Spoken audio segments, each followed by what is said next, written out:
Hizb ut তাওহীদের ইসলাম বিদ্বেষী সন্ত্রাসী কর্মকাণ্ড বন্ধ করা ও পীরগাছার নাগদাহ গ্রামবাসীর উপর সন্ত্রাসী হামলা ও মিথ্যা মামলার প্রতিবাদে ডিসি অফিস ঘেরাও এবং স্মারকলিপি প্রদান কর্মসূচি করেছেন ভুক্তভোগী এলাকাবাসী। তাওহীদ কোরআন এবং সুন্নাহ মোতাবেক একটা নিষিদ্ধ সংগঠন, বাংলাদেশের সর্বস্তরের ওলামায়ে কেরাম ওটাকে নিষিদ্ধ সংগঠন হিসেবেই চিহ্নিত করেছেন।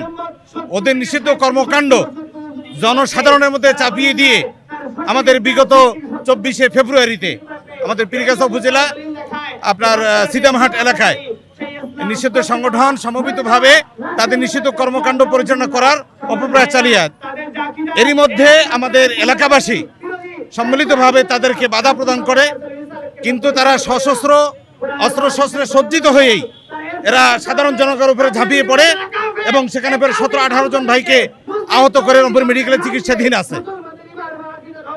এই মর্মে আজকে আমরা বিগত দিনেও আমরা পীরগাছা উপজেলা এবং স্থানীয় প্রশাসন আজকে আমাদের জেলা প্রশাসক মহোদয়ের স্মারকলিপি সহ এই নিষিদ্ধ সংগঠনকে নিষিদ্ধের দাবিতে আজকে হাজার হাজার মুসলিম অবস্থান কর্মসূচি।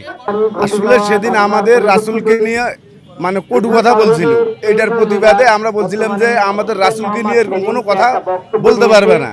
এই কথার উপরেই মনে করেন ওনারা আমাদের উপরে লাঠিচার্জ শুরু করছে, মারধর করছে। এই সংগঠনকে নিষিদ্ধ করা হোক।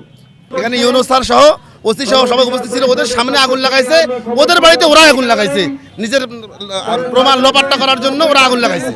আজ দুপুরে রংপুর জেলা প্রশাসক কার্যালয়ের সামনে ঘণ্টাব্যাপী মানববন্ধন কর্মসূচির পরে জেলা প্রশাসককে স্মারকলিপি প্রদান করেন তারা।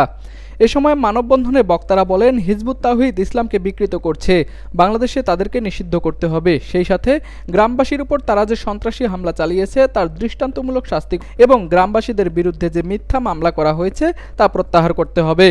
দ্রুততম সময়ের মধ্যে যদি তা না করা হয় তাহলে সারা বাংলাদেশে একযোগে কঠোর কর্মসূচি পালন করা হবে। Desk report, RCTV।